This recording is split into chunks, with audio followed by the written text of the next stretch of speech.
to a degree of loyalty bonus. So if you make with a full encashment withdrawal from the P plan, then you are entitled to a loyalty bonus of £1,222.72.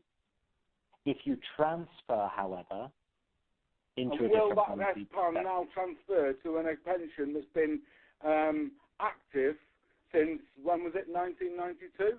92, yeah, that's right. So if you decide... So I'm still going to accrue the same loyalty bonuses with the new S plan one? Not if you... So the S plan doesn't receive any loyalty bonus. There you go. There you go. But again... So that's another 12 years. Absolutely, yeah, I agree. If you decide to transfer the P plan, if you right, well, at the moment I won't, because that's what I'll take up with the financial ombudsman. Understood. But I'm saying nowhere in the policy and the policy documents that I've received does it say that I can't make a partial withdrawal from this plan. That I will. And I'm also, and I will be appealing that if my policy is older than the change of the law, is why doesn't it predate for existing policyholders with additional policies? Because I think the law does. Okay. Well, and that's what I'm saying. Okay, that's fine. So all I want to do now is I'll log that complaint, but I want to get the paperwork moving now to make a partial withdrawal of virtually everything out of the S plan. Okay. And I'm going to keep the S plan open, and I'm going to not touch the P plan until this is sorted.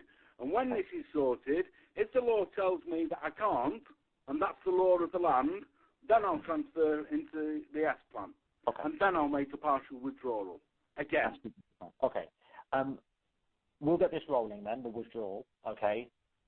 I will need you to make a decision on something now, and I'll say this now very clearly. Of course, these calls are recorded, so in future days, if this ever needs to be accessed by yourself, it can be. There is no minimum amount of money that you need to leave in the S plan. It can be any amount you like. However, it will remain invested. So if you say, okay, well, we'll do 2,370, for example, and leave £1.36 in there.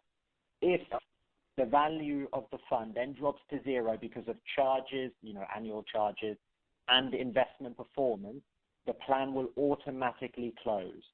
What's the minimum? What's the annual charges? The annual charge is 0.75%. Right, calculate that now, please. Unfortunately, I'm going to ask you to provide me a figure because it's also... Well, I don't know a figure. I've told you that I'm disabled, and I've told everybody. I appreciate that. And I need access to my finances, my money. Mr. Hulse, I appreciate that. I've asked you to calculate what it'll be and what I need to leave in that account to ensure I'm not going to be able to do that for you, sir. Next 6 months of charges. I can't do that because of investment performance, sir. Because if I give you a figure today based on charges, if the investment performance performs poorly, then the figure will still be incorrect. Yes, but as I've said, it's going to be a matter of pence. And as long as I leave enough in to cover your charges and to cover maybe an extra £5 to make sure that this policy does stay open, and I'm also going to be requesting that if Aviva does plan to close this account, you notify me in advance, because I'll pay more money into it. Unfortunately, closing the account. Unfortunately, you're not closing any accounts until this has been sorted. Unfortunately, if you're not willing to provide me a figure... I don't know what the figure is. I haven't got a calculator. I can't work out interest rates. You are Aviva. You work in the policy department that makes payments. So if you tell me what the annual charge is on that account, on what's in that account, and then I will tell you how much I'll leave in with a margin of safety to prevent you from closing it. But I'm also going to be saying that I'm not going to accept that this account gets closed. If there isn't sufficient funds in the account, I will make a payment into the account to make sure that there is. But this is, so we spoke, in regards to your complaint, we spoke about the fact that it wasn't made clear to you that the P plan doesn't allow for partial withdrawals. So what I want to avoid is things being unclear in the future. I am now making abundantly clear that we will not be able to keep the plan open if the value